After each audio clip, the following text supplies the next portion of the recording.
सच दिखाते हैं। राष्ट्रपति द्रौपदी मुर्मू ने कहा है कि सरकार दिव्यांगजनों के लिए कई कल्याणकारी कदम उठा रही है। राष्ट्रपति अंतर्राष्ट्रीय दिव्यांगजन दिवस के अवसर पर 3 दिसंबर 2022 को नई दिल्ली के विज्ञान भवन में वर्ष 2021 और 2022 के लिए राष्ट्रीय दिव्यांगजन सशक्तिकरण पुरस्कार प्रदान करने के पश्चात यह बात कही।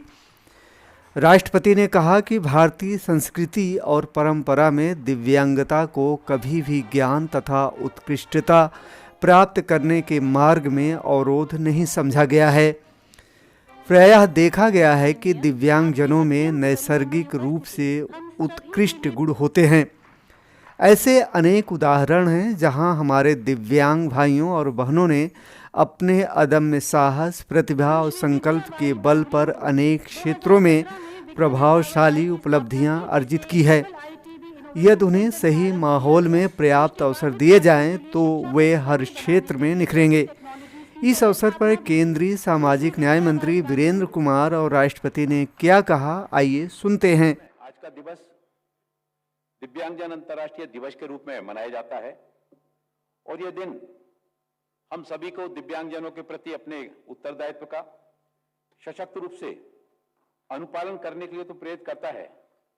यह हम सब के लिए एक महत्वपूर्ण दिन है, क्योंकि आज के दिन हम दिव्यांगजनों के साथ साथ उनके सशक्तिकरण के लिए काम कर रहे व्यक्तियों और संस्थानों को उनके उल्लेखनीय योगदान के लिए राष्ट्रीय पुरस्कार से सम्मानित करते हैं। कोविड-19 के दौरान 2 वर्ष में और 2020 में राष्ट्रीय चयन समिति की बैठक स्थगित कर दी गई थी और वर्ष 2020 के राष्ट्रीय पुरस्कार गत वर्ष इसी दिन वितरित किए गए थे। इस वर्ष हम 2021 एवं 2022 के राष्ट्रीय पुरस्कार वितरित कर रहे हैं।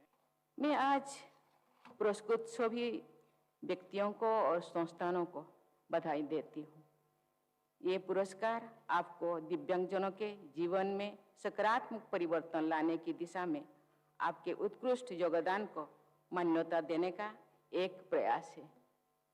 मैं आशा करती हूँ कि अन्य संगठन और व्यक्ति आपसे प्रेरणा लेंगे और आपका अनुकरण भी करेंगे। देवियों और स्वजनों, संयुक्त राष्ट्र के आकलन के अनुसार पूरे विश्व में 100 करोड़ से अधिक दिव्यांगजन है, यानी विश्व में लगभग हर 8वां व्यक्ति किसी न किसी रूप में दिव्यांगजन है। भारत की भी 2% से अधिक आबादी यानी 2.5 करोड़ से अधिक लोग दिव्यांगजन है। ये संभव है कि आप में से हर कोई किसी न किसी रूप में एक दिव्यांगजन से परिचित होंगे, उससे जुड़ा हुआ होंगे। इसे ये सुनिश्चित करना हम सब का पूरे या समाज का दिव्यांग बनता है कि दायित्व बनता है कि सभी दिव्यांगजन स्वतंत्र रूप से एक गरिमामय जीवन व्यतीत कर सकें। सभी दिव्यांगजनों को अच्छी शिक्षा प्राप्त हो, वे अपने घर और समाज में सुरक्षित रहे, उन्हें अपना करियर चुनने की स्वतंत्रता हो, इक्वल एम्प्लॉयमेंट अपॉर्चुनिटीज हो, ये सुनिश्चित करना भी हमारा दायित्व है। देवियों और स्वजनों, भारतीय संस्कृति और परंपरा में डिसेबिलिटी को ज्ञान अर्जन और उत्कृष्टता प्राप्त करने में कभी भी बाधा नहीं माना गया। समारोह के दौरान कुछ ऐसे भी क्षण आए जब राष्ट्रपति द्वारा दिए जा रहे प्रशस्ति पत्र हाथ से छूटकर गिर गया और केंद्रीय सामाजिक न्याय मंत्री वीरेंद्र कुमार ने उठाकर दिया।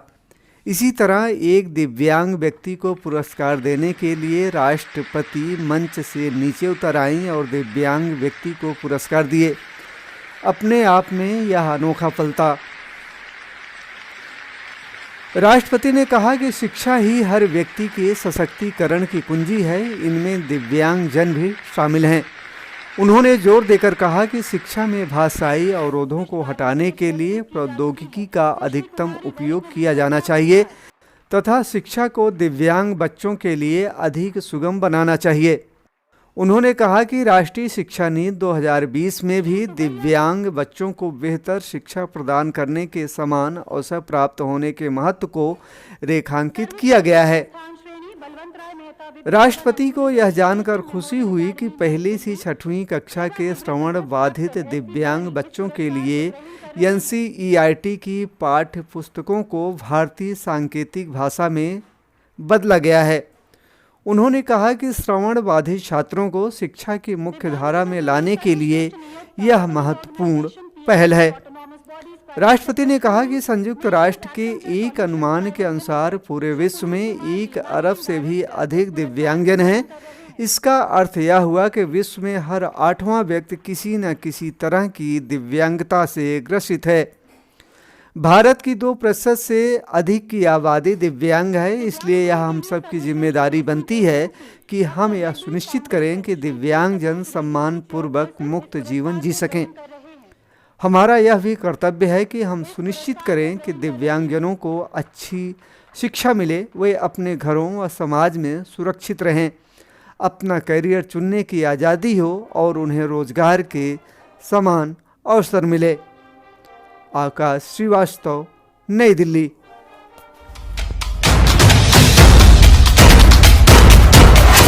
सच दिखाते हैं।